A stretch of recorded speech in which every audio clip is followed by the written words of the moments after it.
awards night na talagang hakot ang her laki. I'm so overwhelmed. Like when I screened this abroad, I always thought, sana I can screen it in the Philippines. And then we have seen at Manila, and we couldn't imagine that after the screening, to watch with my kababayan in Philippine soil, it's good And enough. gumawa po kayo ng history sa movie industry kasi Oh, wow. first movie, best actually wala naman kayo ibang other films bukod dito. Well, I Meron po. did a few with Manopo 7 as a mother of Richard Yap. And then Manopo 3, television and others. Pero this is your biggest movie. Yes, First po. lead. Yes. So may plano pa po ba after this? Anong plano po? Well, if I can recoup my investment, I'd like to do a second one. I have a story in mind already, but we have to do collaborations. Para Did you sa expect to win the Best Actress? I'm a bit teary-eyed now because for a while I even thought of canceling the project because when my husband was sick and we were doing this principal photography, I almost gave up. But I visited my husband at the ICU and he has a hole in his throat and he couldn't talk anymore. And so I gave him a stencil and he typed the word, "It is your dream." Correct me po, Mama. Nung awards night, may sinabi kayo na parang istorya niyo po ito ng brother niyo. Tama po ako? It's an autobiographical story, but it's also a tapestry of the story of the director, of the writer, and me as a storyteller. So, alin part po doon yung totoo? The court case. The court case. Pero may dementia po talaga? No, I don't have dementia yet. Kaya nga po, nagulat kami sa Excel. Nagkaswam po talaga kayo. I saw my cousin just a while ago, and his mom had dementia before. So when I was doing this role, I kept thinking of her. Although she passed away already, I interviewed other aunties, other sisters who have dementia, and as I observe them, I do my character role and research. Pero nag-workshop kayo? Nag-workshop po kayo para sa film? Yes. Well, aside from the workshop and audition, we also have our coaches on the set. I think they're here tonight, Norbs and Mayan. So they are giving us acting lessons on the set also and diction because I'm bulol with my Tagalog. But in fairness to you, sinabi po dun sa Sinag Maynila kagabi, bakit kayo nanalo? Ang sabi daw ng jury is, no acting is good acting. Yun daw ang naging dasahan nila, kaya kayo ang pinili nilang winner. What's I your took- reaction?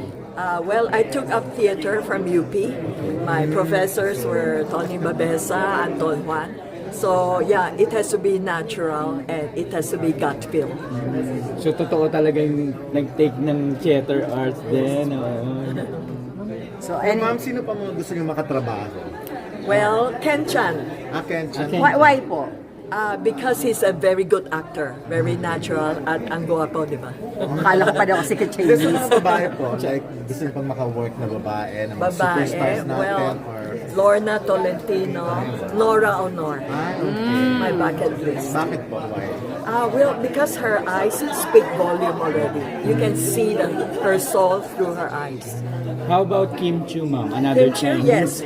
I worked with her in my Binondo girl. Yes. That's how I started my Anong role TV niyo po career. doon? As the mother of Richard Yap. Ah. So Lola. How is it working with Kim Chiu? Well, she's very kind and so willing to learn Chinese because we have to teach her how to speak Mandarin. And wow, walang ere.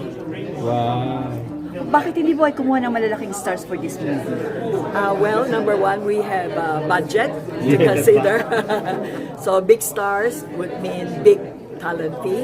So I'd rather choose talents in my agency.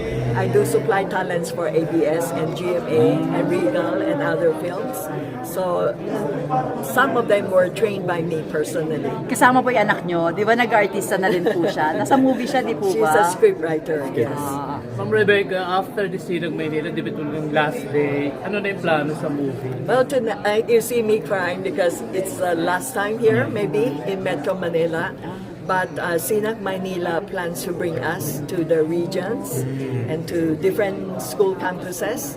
And then by October, I'm bringing this to San Diego, to the Filipino community in San Diego. International Film Yes. Festival.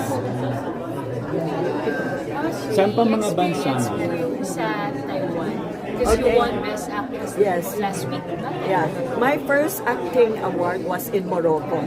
So I couldn't understand their language. They were speaking French. When was it po? That was December last year, on the 40th day of my husband's passing.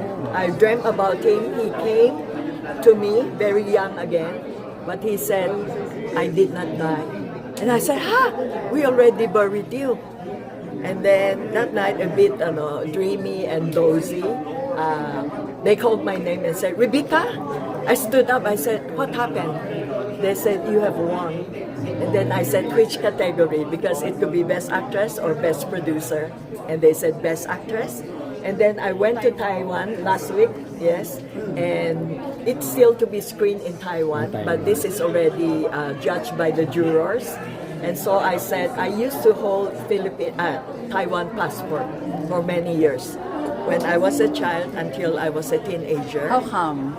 Because my parents are both from China, and then although I was born and raised in the Philippines, we had to wait for 11 years for the late President Marcos to declare us as naturalized Filipinos.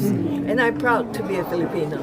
I go to different countries right now representing the Philippines. Taray. So yun yung Weiwei po, International Film Fest sa Taiwan. Yes, way. And then now, after that, eto naman. Buo. Ano kaya susunod, madam? I hope San Diego. Yes. Okay. Thank you po. 8 Sina Manila Awards 2 nights ago. Dani. So this has been a very difficult journey because when we were doing the pre-production stage, we were still in pandemic. Everything was done via Zoom. And then my husband got sick. And then during the production stage, my husband got very ill. He was hospitalized at the ICU. And during the post-production stage, when we were doing the subtitles, he passed away. So, but I'm still thankful that during this project, I devoted more time to do subtitles, Mandarin subtitles, because it keeps me moving forward. So tonight, your presence, it's overwhelming. I thank you for this journey with us, and I hope you enjoy her laket tonight. Thank you.